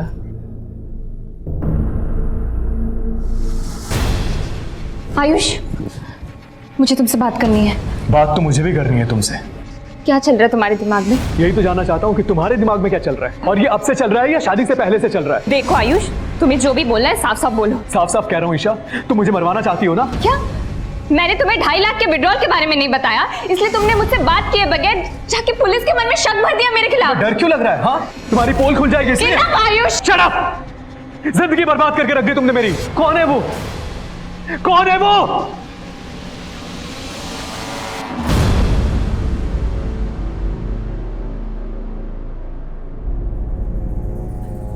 आयुष, तुझ पे ऐसा घिनौना आरोप कैसे लगा सकता है? और तुम्हारे सास ससुर भी उसी का साथ दे रहे हैं। पापा सब एक जैसे, सब मुझे ही गलत समझ रहे हैं। बेटा, जिस तरह से तूने ईशा को घर से बाहर किया है ना, इस बात का बतंगड़ भी बन सकता है। बतंगड़ बनता है तो बनने दीजिए, मुझे कोई फर्क नहीं पड़ता। जो लड़की मेरे बेटे को मरवाना चाहती हो, ऐसी बहू नहीं चाहिए मुझे।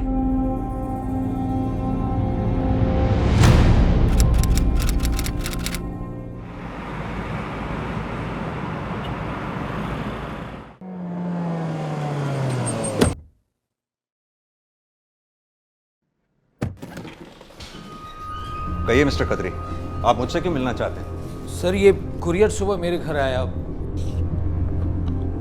आपने आयुष मलिक की शादी अपनी बेटी से करवा के बहुत बड़ी गलती की। आयुष ने मेरी बहन की जिंदगी बर्बाद की, उससे प्यार का झूठा नाटक किया, और जब वो प्रेग्नेंट हो गई तो उसे छोड़ दिया। आयुष की वजह से मेरी बहन ने सुसाइड कर लिया, इसलिए मैंने उसे कई बार मारने की कोशिश की, लेकिन अब मैं उसको नहीं छोड़ूंगी।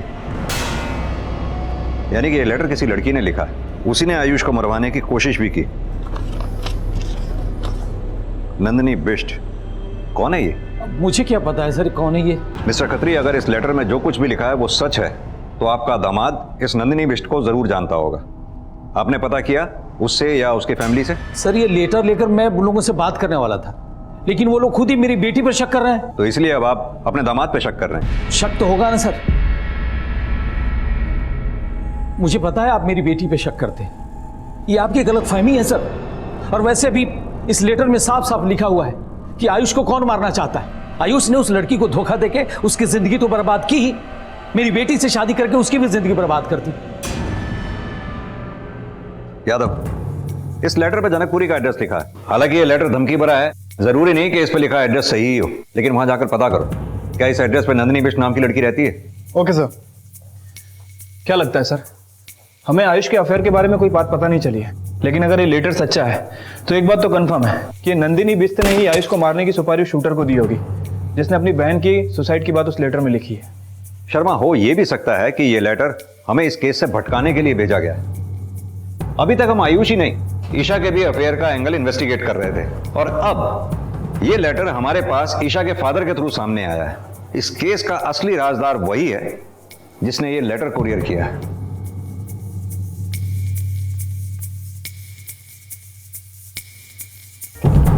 ये लेटर किसी नंदिनी नाम की लड़की ने आपके ससुर के घर पे कुरियर किया, जिसमें लिखा है कि आपने उसकी बहन के साथ अफेयर चलाया, बाद में उसको प्रेग्नेंट करके छोड़ दिया, जिसकी वजह से उसने आत्महत्या कर ली। क्या बात कर रहे हैं सर आप? एक सेकंड, सरासर झूठ है सर ये। मैं किसी नंदिनी नाम की लड़की को नहीं जानता और ना ही उसकी किसी बहन को जानता हूं। हो सकता है तुम जिस लड़की को जानते हो उसकी बहन का नाम नंदिनी ना होकर कुछ और हो। कौन है वो लड़की जिसे तुमने? सर, मैं आपको बता चुका हूं कि मैंने किसी के साथ कुछ गलत नहीं किया। सरासर झूठ है ये झूठ है या तुम सच छुपा रहे हो? नहीं सर, मेरा बेटा ऐसा नहीं। अब तो मुझे पूरा यकीन हो गया है, ईशा का किया छुपाने के लिए उसके माँ बाप हमारे साथ ये सब साजिश रच रहे हैं।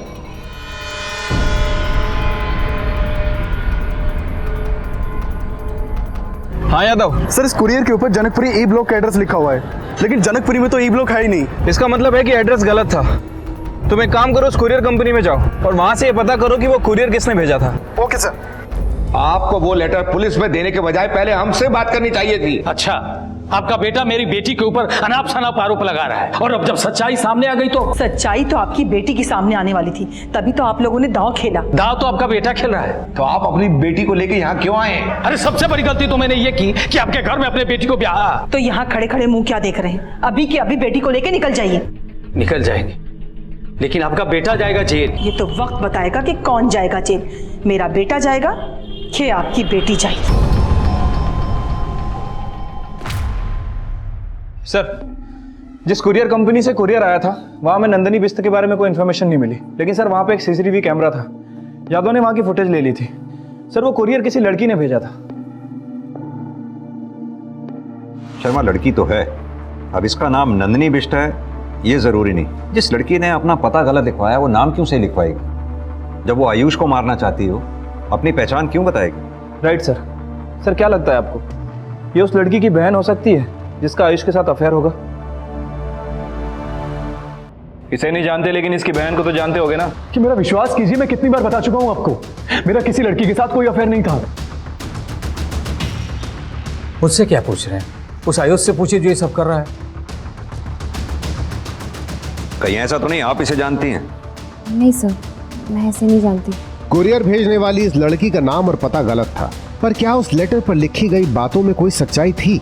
अपनी बीवी ईशा पे शक जताने वाला आयुष क्या वाकई अपने चरित्रहीन होने की सजा भुगत रहा था, या फिर उसे चरित्रहीन साबित करके उसकी बीवी ईशा की असलियत पर पर्दा डाला जा रहा था? लेकिन ये साफ नजर आ रहा था कि आयुष की जान खतरे में थी, और आयुष पे हो रहे हमलों की जिम्मेदारी लेने वाला वो लेटर जिस लड़की द्वारा कुरियर किया गया था, उसकी तलाश ही अब पुलिस को उस शूटर तक लीड कर सकती थी।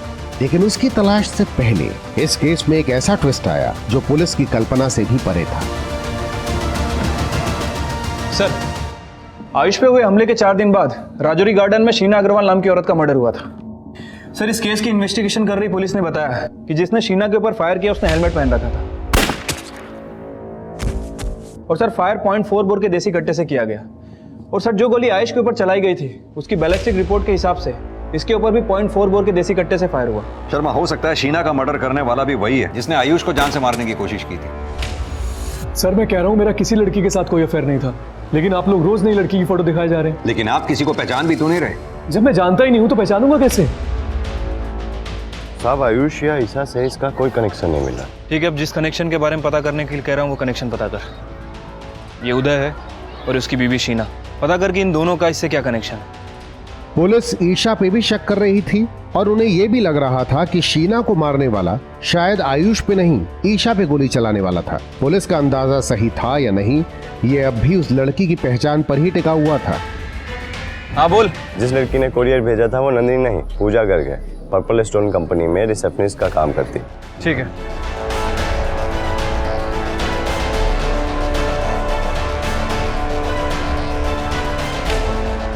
सर मैं मानती हूँ कि मैंने वो कुरियर किया था, लेकिन मुझे अभिषेक ने कहा था वो कुरियर करने के लिए। कौन अभिषेक? सर वो एक एस्टेट एजेंट है। जब भी हमारे क्लाइंट्स को घर या फ्लैट चाहिए होता है तो हम अभिषेक को ही कांटेक्ट करते हैं। मुझे नहीं पता था कि उस कुरियर में कुछ गलत था। मैं ना किसी आयुष को जानती हूँ ना ईशा को। मैंने जो किया अभिषेक के कहने पे ही किया। सर रहता कहाँ है ये अभिषेक?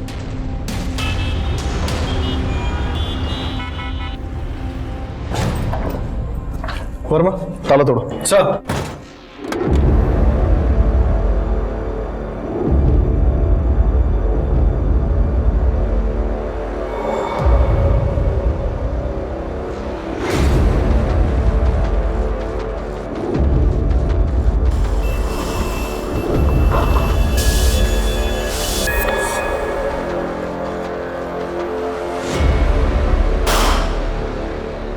हाँ शर्मा बोलो।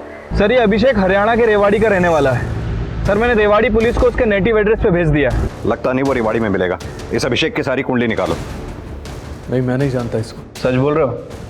कहीं ऐसा तो नहीं कि उस लड़की का भाई है जिसके साथ तुम्हारा? देखिए मैं कितनी बार आपको बता चुका हूँ कि मेरा किसी लड़की के साथ कोई अफेयर नहीं था, लेकिन आप समझने की कोशिश ही नहीं कर रहे। जानती हो इसको? नहीं सर।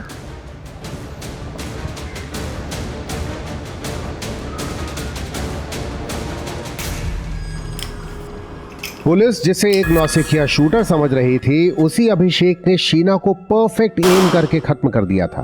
पर उसने शीना को क्यों मारा? ये सवाल तब और भी रहस्यपूर्ण बन गया जब पुलिस को यह पता चला कि एक एस्टेट एजेंट अभिषेक शीना और उदय के लिए किराए का एक फ्लैट ढूंढ रहा था। पर अभिषेक का शीना को मारने और आयुष पे गोली चलाने का असल मकसद क्या था? बोल सलीम साहब, उस अभिषेक ने 3 महीने पहले जुम्मा नाम के हिस्ट्री सीटर से देसी कट्टा खरीदा था। ये अभिषेक मिलेगा कहाँ पे? पक्का तो नहीं कह सकता, लेकिन नरेला में उसके दोस्त का एक फ्लैट है, वहाँ छुपा हो सकता है। ठीक है सर, अभिषेक के बारे में एक लीड मिली है, नरेला के एक हाउस में छुपा हो सकता है। पता करो वहां जाके, अगर मिले तो उठा के लाओ उसे। ठीक है सर।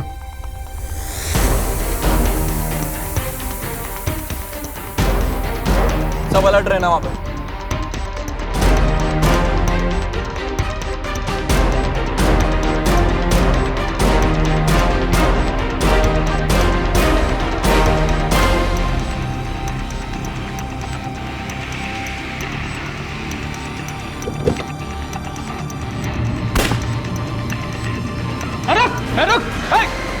फॉलो कर, पीछे कर, पीछे, चल चल चल, फॉलो कर, चल।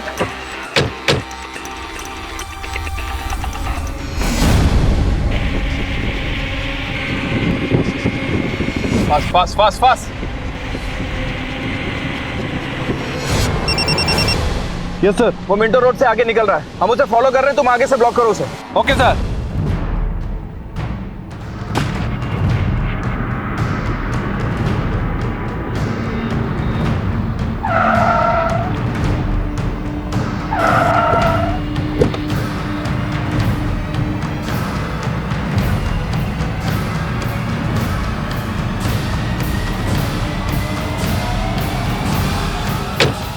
जुलाई 2014 शाम के 5:05 पे पहली बार मैंने उसे देखा। बहुत सुंदर लग रही थी, देखते ही प्यार हो गया।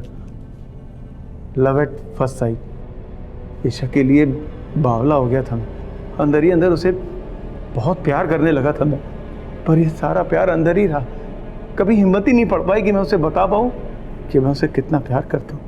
मैं उससे पक्की सेटिंग करना चाहता था, इसके लिए मैंने उसका नंबर भी पता लगाया, उसको कॉल भी करता था उसकी आवाज़ सुनने के लिए, लेकिन उसने मेरा नंबर ही ब्लॉक कर दिया। लेकिन मैं वहाँ नहीं रुका, मैं उसको चोरी छुपे गिफ्ट देने लगा। लेकिन ना वो कभी जान पाई कि मैं कौन हूँ, और ना ही मैं बता पाया कि मैं उसे कितना चाहता हूँ। सर, कोई मुझे गिफ्ट्स देकर परेशान तो करता था, बट मुझे कभी पता नहीं चला कि वो कौन है। हाँ सर, और हमें लगता था कि मोहल्ले के लड़के ईशा को परेशान करते। परेशान नहीं करता था साहब, प्यार करता था। इसीलिए तूने ईशा से शादी करने के लिए रिश्ता भिजवाया। अगर इस लड़की के साथ आप हमारा रिश्ता करा देंगे ना, तो हम आपको इतने पैसे देंगे जितने आपको खुद की शादी में दहेज के रूप में भी नहीं मिले होंगे। और जब ईशा ने तेरे से शादी करने से मना कर दिया तो उसके पति आयुष को जान से मारने पर उतारू हो गया। कभी तूने ये भी सोचा वो गोली आयुष को ना लग के अगर ईशा को लग जाती तो क्या होता? अगर ऐसा होता साहब तो मैं खुद को गोली मार लेता। तो फिर शीना को क्यों मारा? उस पे गोली क्यों चलाई? वही तो जड़ थी सर, उसी की वजह से मैं और ईशा एक नहीं हो पाए।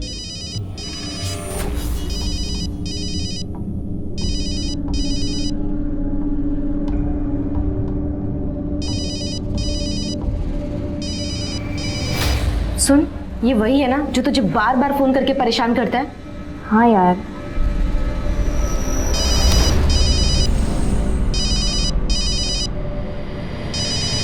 कौन है तू और क्यों बार बार ईशा को फोन करके परेशान करता है? जी, आप कौन बोल रही हैं? तेरी माँ बोल रही हूँ। ठीक है मैडम, माँ पे मत जाइए आप, मुझे तो सिर्फ ईशा से दोस्ती करनी है। सुन, अगर तूने इसे दोबारा फोन किया ना तो सीधा पुलिस का फोन आएगा तेरे पास, समझा? शीना की वजह से मेरी और ईशा की लव स्टोरी शुरू होने से पहले ही खत्म हो गई। मैंने शीना को ईशा के साथ देखा था, मैं समझ गया कि इसी ने मुझे फोन पर धमकाया था। जी में तो आया था कि मैं उसे मार दूं, लेकिन तभी वो काम छोड़कर वहां से चली गई थी। जैसे ईशा की शादी हुई मैंने सोच लिया था कि मैं उसे विधवा कर उसका पुनर्विवाह खुद से करा लूंगा। मैं ईशा को विधवा नहीं कर पाया, लेकिन शीना मुझे दिख गई। उसके पति को किराए का फ्लैट चाहिए था, जिसके लिए वो शीना के साथ मुझसे मिलने आने वाला था। शीना मुझे नहीं जानती थी, पर मैं शीना को पहचान गया।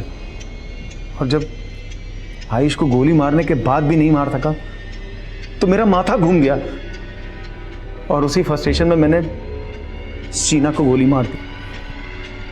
तूने शीना को सिर्फ इसलिए मार दिया क्योंकि 3 साल पहले उसने तुझे ईशा को परेशान करने से मना किया था, डांटा था तुझे। मैंने जो कुछ भी किया साहब वो ईशा के प्यार में किया, और प्यार की गणित ऐसी ही होती, 2 में से अगर 1 ना कर देना कुछ नहीं बचता साहब। फिर तू प्यार के गणित को समझा ही नहीं। प्यार का गणित सही तब होता है जब 2 लोग मिलते हैं, उसमें ना कोई एक होता है और ना ही किसी तीसरे की गुंजाइश होती है।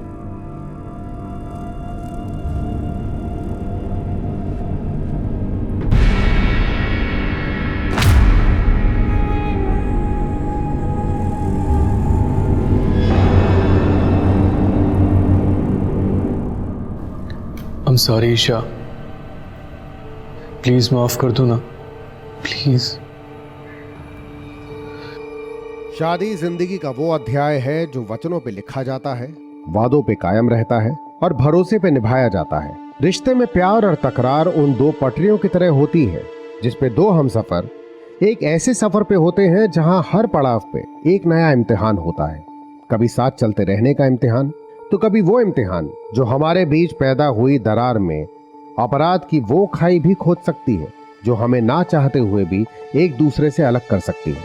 पर बचा तभी जा सकता है जब हमारा आपसी भरोसा मजबूत रहे। क्राइम पेट्रोल के ऐसे ही मजेदार एपिसोड्स देखने के लिए हमारे चैनल को सब्सक्राइब करें